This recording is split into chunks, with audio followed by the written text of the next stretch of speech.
Hello বন্ধুরা, welcome to my channel gardening with Jyotilina. আচ্ছা, সামনেই তো বর্ষাকাল, আর এই বর্ষাকালে কিন্তু রজনীগন্ধা গাছ খুব ভালো ফুল দেয়। এই গাছ সাধারণত কন্দ বা বাল্ব অথবা বীজ থেকে হয়, তবে বীজ থেকে চারা গাছ হওয়া কিন্তু বেশ সময় সাপেক্ষ ব্যাপার।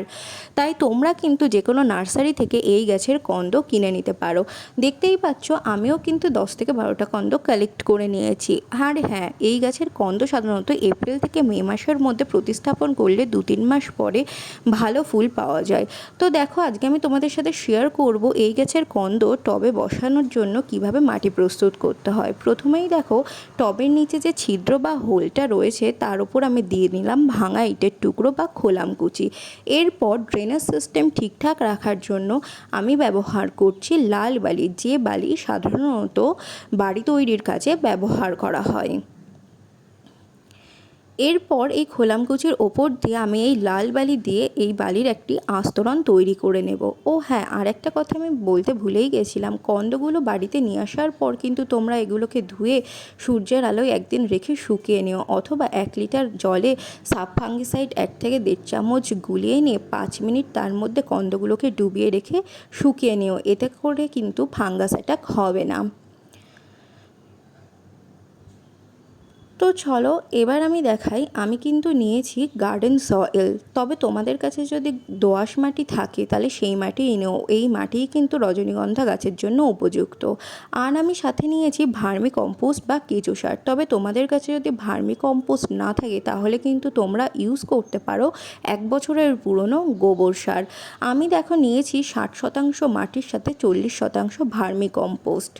ও হ্যাঁ, আর একটা কথা বলে রাখি, আমি না ইউটিউব প্ল্যাটফর্মে একদমই নতুন, এটাই আমার ফার্স্ট ভিডিও, তাই আমি না এডিটিং সম্পর্কে বিশেষ কিছু জানি না। হয়তো ভিডিও কোয়ালিটি আর ভয়েস কোয়ালিটি একটু খারাপ আসতে পারে, তার জন্য সরি।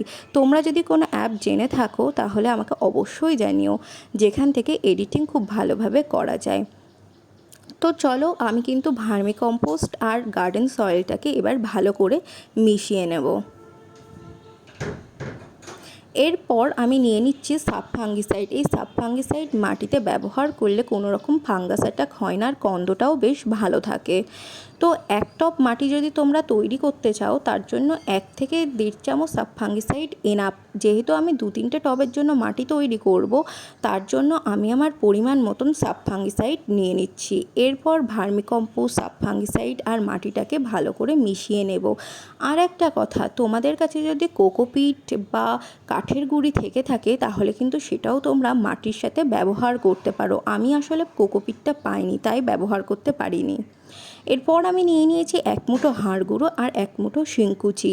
এটা কিন্তু অপশনাল। কন্দ প্রতিস্থাপনের সময় যদি তোমরা ব্যবহার নাও করতে চাও, কন্দ থেকে চারা গাছ বেরোনোর পর গাছের গ্রোথ ভালো হওয়ার জন্য কিন্তু খাবার হিসাবে অবশ্যই গাছের মাটির চারপাশ দিয়ে এই দুটো সার অবশ্যই দিও। তো চলো, আমি এই হাড় গুঁড়ো আর শিংকুচিটাকে ভালো করে মাটির সাথে এবার মিশিয়ে নিলাম। এরপর আমি এই মাটিটাকে টবের মধ্যে দিয়ে দেবো।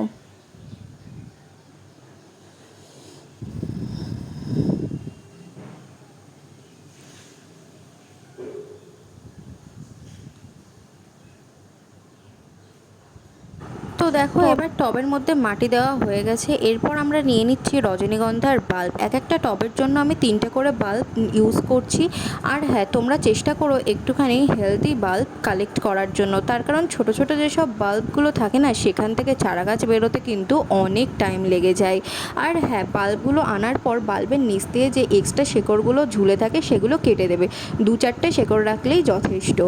আর ওই শেকড়ওয়ালা অংশগুলো কিন্তু মাটির নিচে দিয়ে দেবে, আর মাটির ওপরে সবসময় রাখবে ওই কন্দের ওপর দিকের যে সাদা সাদা বা হালকা সবুজ অংশটা, সেই অংশটা। এগুলোকে মাটির ওপরে যদি তুমি রাখো তাহলে কিন্তু এখান থেকে খুব তাড়াতাড়ি চারা গাছ বেরোতে শুরু করবে। তাই আরেকবার বলে দিচ্ছি, এই কন্দরগুলোর ওপরের অংশটাকে কিন্তু মাটি দিয়ে সম্পূর্ণ ঢেকে দিও না। তো দেখো, দেখে নাও এবার আমি কিভাবে কন্দটাকে মাটির মধ্যে বসাচ্ছি। এভাবে কিন্তু আমি এক এক করে 3টে কন্দকে বসিয়ে নিলাম। এরপর আমি কন্দ বসানো হয়ে গেছে, ভালো করে জল দিয়ে দেবো টবটাতে। এরপর টবটাকে একদিন ছায়াযুক্ত অঞ্চলে রেখে পরে ফুল সানলাইটে দিয়ে দেবো। তো চলো, আজকে এটুকুই। আমার ভিডিও ভালো লেগে থাকলে কিন্তু লাইক, কমেন্ট আর সাবস্ক্রাইব করে দিও। Thank you.